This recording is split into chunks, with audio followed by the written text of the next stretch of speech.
Why are you getting in my way? Since I said I'm going to live here, I'll take everything unnecessary outside and quickly bring in my stuff. My mother-in-law announced loudly outside the store I manage. My husband Sean, who was standing next to her, just laughed. At that moment, a black car pulled up. My name is Shelley, and I'm 31 years old. Sean and I got married 4 years ago. His father passed away when Sean was young, so his mother raised him alone. Sean graduated from university and got a job at a local manufacturing company. He's kind-hearted and soft-spoken, but he's easily influenced by others, which makes it hard for him to advance in his career. I also graduated from university and initially worked at a cosmetics company, but I never gave up on my dream of becoming an esthetician. While working, I attended beauty school at night and trained at a top esthetician shop. I pursued this dream because I was always self-conscious about the shape of my face. I had received hurtful comments about it since I was young. However, in high school, while walking with friends, I got a free trial coupon for an aesthetic treatment and decided to try it that day. The shop was white and clean, with a comforting scent, and a very beautiful esthetician took care of me. I was immediately drawn to the charm of the place. She listened to my concerns and gave me a genuine treatment, even though it was free. I'll never forget the surprise I felt when I looked in the mirror afterward. She said, "It's our job to solve problems and bring out people's confidence." Her words moved me, and I felt tears well up. This experience made me want to help others, leading me to choose this profession. Sean and I met through a friend's introduction, and after several dates we grew closer and got married after about 2 years of dating. Sean is gentle but not very assertive, which balanced well with my strong personality, at least until his mother came into the picture. When we talked about getting married, his mother repeatedly asked us to live with her at her home in the suburbs, which was inconvenient for commuting. We managed to convince her otherwise and started our married life alone. Then a year ago, I quit my job and opened my own aesthetic salon, a dream I had for many years. Although I used to juggle part-time jobs, starting my own business made me much busier than before, leading to more frequent disagreements in the life Sean and I shared. Still, we made efforts to maintain our bond as a couple by having breakfast together and letting each other know when we would be home. One evening, as I returned home late, Sean, who would usually be asleep by then, was waiting for me with a serious expression. "Shelley, there's something my mother told me," he began. He revealed that his mother had accumulated debts, and it had reached the point where she had to sell the family home. I was shocked. His mother had always been reckless with money and lived without a plan. He further explained that his mother had used the money his father had saved for Sean's tuition, forcing Sean to rely on scholarships for university. This behavior was why I had refused to live with her when we were newly married. The sale of her house meant she would have nowhere to live, which made me feel uneasy. "Can we let my mother live with us?" Sean asked, but I quickly cut him off. "It's impossible. We absolutely cannot live together. I don't mean to speak ill of your mother, but she would end up dipping into our living expenses. Isn't your mother still working? She should rent an apartment with her income and live alone." I strongly appealed to Sean, desperately wanting to avoid living together. It hurt to criticize his mother, but it was necessary. "No, actually there are debts that can't be covered even by selling the family home, so I suggested cutting expenses to allocate more towards debt repayment," Sean replied. "You can't just decide that," I responded. "I understand what you're saying, Shelley. I take back what I said earlier, and I'll talk to her about living on her own," he said, but I was skeptical. Sean always seems to accept my opinion when he's with me, but he becomes speechless in front of his mother. I was deeply anxious that his mother might eventually force us into living together. Sure enough, the next day, I got a call from Sean's mother. "Shelley, this is terrible. Do you really hate the idea of living with me that much? I held back when you two first got married, thinking you were newlyweds, but this time it's unavoidable. I'm about to lose my home. Even if we're not blood-related, what kind of cruel daughter-in-law are you to abandon a mother?" My mother-in-law harshly criticized me. "I'm sorry, but I have to oppose this. Our house is too small for even the two of us, so we can't provide another room." I calmly explained to her, but my calmness only made her angrier. "It's unacceptable for a wife to go against her husband's words. I will retrain you to be a proper wife, so be prepared," she said and abruptly hung up the phone. This was another reason I refused to live together. I've always struggled with her domineering personality. It's frustrating how Sean gets swept up in her assertiveness and becomes submissive. The next day, even though it was early morning, my mother-in-law showed up at our house. "Sean, Shelley, are you there? I've come to talk, so open up quickly," she called out loudly without using the intercom and banged on the door. Worried about disturbing the neighbors, I quickly let her inside, but she ignored me and went straight to wake Sean, who was still asleep. "I have to move out of that house by next week. Don't worry about what this daughter-in-law says, quickly start preparing for my sake," she said, hitting Sean on the back. I wondered how a man over 30 could be treated like this by his mother, but I couldn't just stand by and watch. "Mother, please calm down a bit," I intervened, to which she directed a sharp glare at me. "How can I calm down? This situation is your fault. It's because of your selfishness," she snapped. Tension filled the air between us. Sean, seeing this, said, "Mom, I'm sorry. I'll figure something out, just wait a little longer," and suddenly began to apologize earnestly. Seeing him like this left me dumbfounded. However, my mother-in-law seemed somewhat satisfied with his response. "You have 1 more week. Make sure you sort it out by then," she said, and then left. "Sean, why do you act so helplessly, and what exactly do you plan to do?" I asked as I pressed him. Sean visibly became angry. "Be quiet, Shelley. Can't you show a bit more understanding? Why am I always the one being blamed?" he shouted and then covered his head with a blanket. Sean raising his voice was unheard of, and I began to feel anxious that something unusual might happen this time. My premonition was right. The situation worsened the next week. As set by my mother-in-law, she and Sean took an unexpected action. That day, I visited the bank in the morning for work and planned to head to the store in the afternoon. The store opens in the afternoon, so I had left the preparations to my staff. However, before opening, I received a call from my staff telling me there was a serious issue at the store and that I needed to come quickly. I changed my plans and hurried to the store. To my surprise, when I arrived, my mother-in-law and Sean were confidently walking around inside. "What are you doing? Customers will be arriving soon, so please leave," I said. There were several beds in the store, separated by partitions, but my mother-in-law was lying on the beds and measuring them. "What are you talking about? This is a viewing, isn't it? There are beds here, and this room is perfect for me.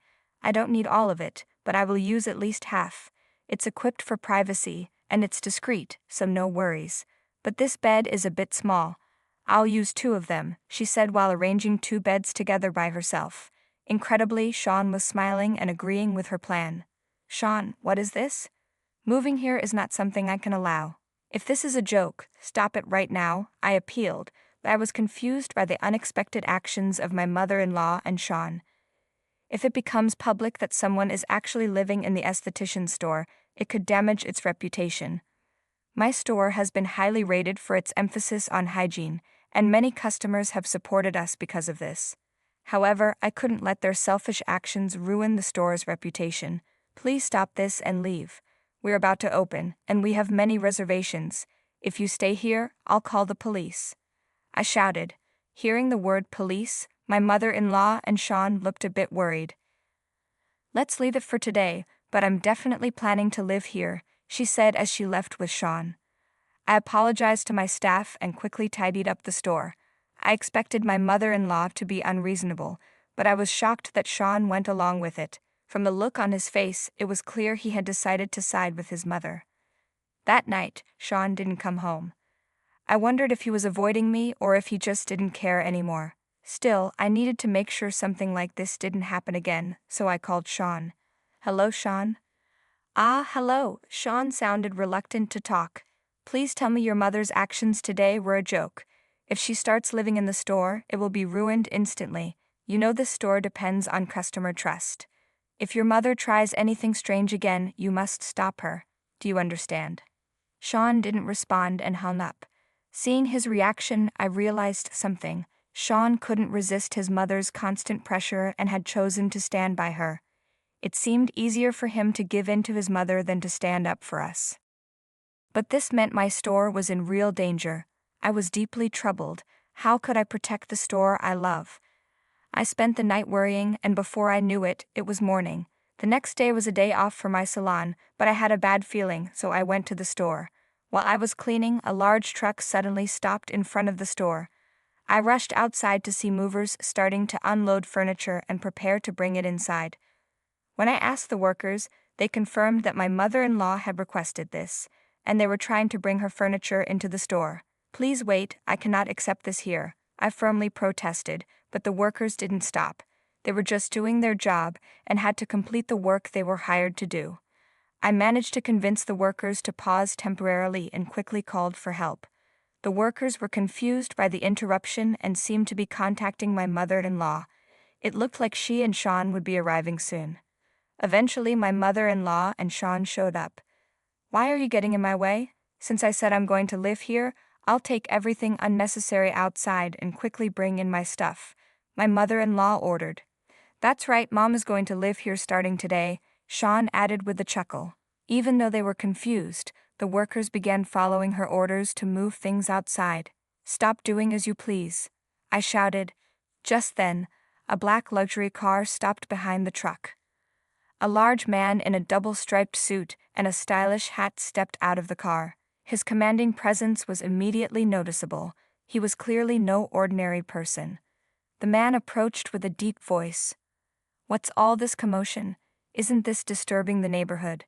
Shelley, are you having some trouble?" "Yes, I am. These people are trying to take over my shop and live here," I responded. Hearing this, the man looked towards my mother-in-law and Sean and calmly asked, "It seems there is some sort of trouble here. Is there a reason for this?" Overwhelmed by the man's presence, my mother-in-law hesitated. "What are you talking about? Don't meddle in family matters.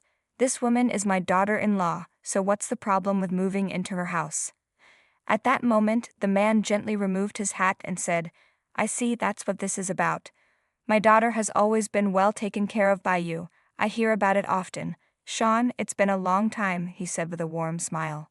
"Father-in-law?" Sean stepped back in surprise. This man was, in fact, my father.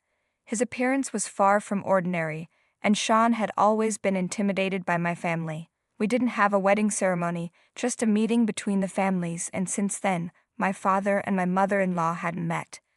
At that meeting, my mother-in-law and Sean were so intimidated by my father's presence that they left quickly without much conversation, and it seemed my mother-in-law didn't remember his face. "Father-in-law, it's been a while," my mother-in-law said, sweating profusely. "No, I haven't caused any trouble. I just brought some belongings because I thought I could live in Shelley's shop. I haven't caused trouble for anyone," she explained, trying to act innocent while urging the workers to continue. "You intend to live here?" "I can't permit that," my father said sternly. "I own this building. The first floor is rented out as Shelley's aesthetic salon, and my daughter and I have a formal contract as the landlords and business operators. It is not allowed to use this place as a residence. If violated, you will need to vacate immediately." "I've just witnessed a violation. According to the contract, you must vacate immediately," my father said with a piercing gaze. I could feel the overwhelming authority in his eyes. "I understand. I can't make any excuses for this violation. We will vacate immediately," I responded. My father nodded and turned his gaze to my mother-in-law and Sean. "As you heard, I've agreed with the tenant to terminate the lease. If you enter here again, I'll have to call the police. You are now outsiders. Please leave this place." Saying that, he led me inside the shop, and we closed the shutter in front of them. My mother-in-law and Sean stood there, dazed for a while, but soon I could hear them arguing with the movers. The movers, needing to rush to their next job, eventually left the belongings on the roadside and departed. "Sean, handle this for now. Bring it to our apartment," my mother-in-law instructed. Sean, following her orders, quickly arranged a rental car and began transporting the belongings. Watching through a gap in the shutter, I said, "It turned out just as expected. They're heading to our apartment." "I'm glad I acted promptly. Thank you, Dad." My father's stern demeanor softened, and he smiled. Maybe I went a bit too far. Despite his intimidating appearance, my father is actually a very kind person. He dresses this way because he loves gangster films, but he's usually just a friendly local real estate agent. They're sure to be surprised when they arrive at the apartment. We chuckled quietly to ourselves. In reality, all the furniture and household items from the apartment had already been removed, leaving only Sean's personal belongings behind. After a while, my mother-in-law called, clearly distressed. What happened? The room is empty. Where is the furniture? Her voice was agitated and angry. I responded calmly, I have terminated the apartment lease. I was the leaseholder and I made the payments, so it was within my rights to cancel it. The apartment is owned by my father, and we plan to dispose of any remaining belongings as abandoned property and change the locks soon. If you don't collect the personal items quickly, you'll have to meet my father again. Her voice trembled upon hearing my father's name. So, where have you moved to? Let us come there. Won't you let us stay with you? I answered with a snort, I've just decided to divorce Sean, and we will not live together anymore. I recently told Sean that if you interfere with my shop, I would seek a divorce. He agreed, and I've kept his response as evidence. Due to the influence of you and Sean, I can no longer continue my aesthetic business in this building. Therefore, based on the agreement with Sean, I am proceeding with a divorce. As for the furniture, it belonged to me before our marriage, and it is only natural that I take it all. Upon hearing this, my mother-in-law began yelling at Sean, who was next to her. How can you so easily agree to such a serious decision as divorce?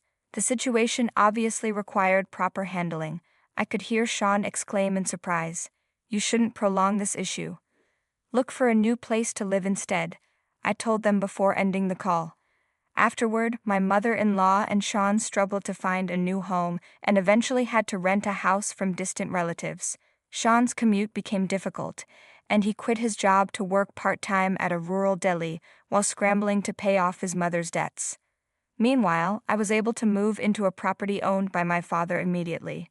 As for the termination of the aesthetic shop's lease, it was actually part of a plan, and in reality, the business continues to operate as before. Now the popularity of my aesthetic shop has grown significantly, and it's become so sought after that reservations are difficult to secure, even attracting celebrities. We warmly welcome male clients, and I regularly provide various beauty treatments for my father. Although he is nearing 70, the regular care at our shop has rejuvenated his skin, making him feel a bit closer to the actor he has always admired. Through these experiences, I've come to realize again that the essence of my job is to give each client confidence. The memory of my first free aesthetic treatment when I was in high school remains vivid, and the excitement and fresh feelings from that day continue to inspire my daily work. That experience taught me what I should offer through my interactions with many customers. I also think about Sean occasionally. If he had more self-confidence, perhaps a different future could have been possible for him. Despite being so close to me, it was difficult to provide him with the right support. His situation has taught me how challenging it can be to offer objective help due to closeness. If, in the future, Sean visits our aesthetic shop, I plan to interact with him impartially and spare no effort in supporting him to maximize his potential confidence. If I can give him the courage to take a new step forward, I believe it would be profoundly meaningful.